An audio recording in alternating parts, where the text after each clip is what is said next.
What up guys, D. Allen here again, and this is the Women Throwing Leather 3-minute breakdown.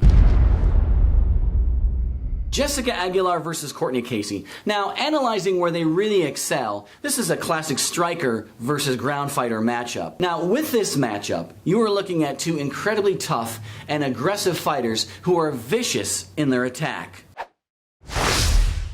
Now, Jessica Aguilar is the former World Series of Fighting champion, and at one time was the #1 ranked strawweight fighter in the world. That is until Joanna Jędrzejczyk came along. Now, Aguilar is a veteran of the sport, and prior to her last fight against Claudia Gadelha, was on a 10-fight winning streak.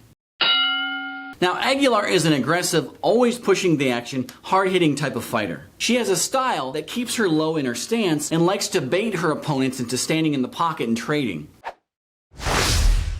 Now with Cortney Casey, you are looking at a highly aggressive, ruthless, and sneaky fighter with a tremendous toolbox of skills. Not only can she stand and bang, but she is a great wrestler and jiu-jitsu fighter on the ground who is excellent off her back.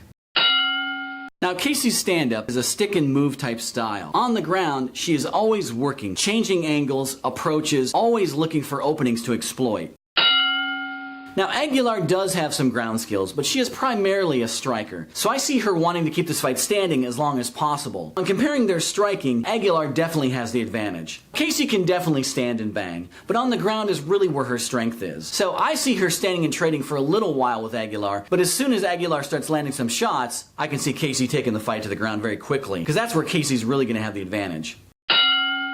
Given how good Casey is on the ground, that's probably where she's going to take the fight. So the challenge for Aguilar is to keep a distance, stuff any takedown attempts, and keep the fight standing, where she can score some points and do the most damage. Now because Casey has the advantage skill-wise on the ground, that's where Aguilar is going to be vulnerable. So the challenge for Casey is to close that distance and take the fight to the ground, because that's where she could put Aguilar in some serious trouble. Alright, and those are my thoughts on this fight between Jessica Aguilar and Cortney Casey. Feel free to leave your comments and thoughts in the section below. Once again, I am D. Allen. Thanks for watching the Women Throwing Leather 3-minute breakdown. Don't forget to like, subscribe, and share. And as always, you guys are awesome.